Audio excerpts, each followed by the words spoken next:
அஸ்வத்தாமா, நீ இப்பொழுது இழைத்த இந்த காரியத்தை இதுவரையில் அகிலத்தில் எவருமே இழைத்தது கிடையாது.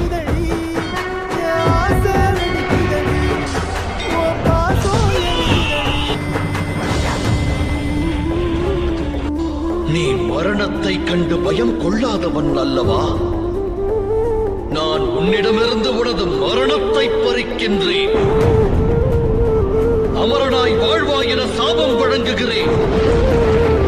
தன்னன் தனியாக காலம் உள்ளவரை இந்த புவியின் மூலம் அனைத்திலும் அலைவாய் நீ.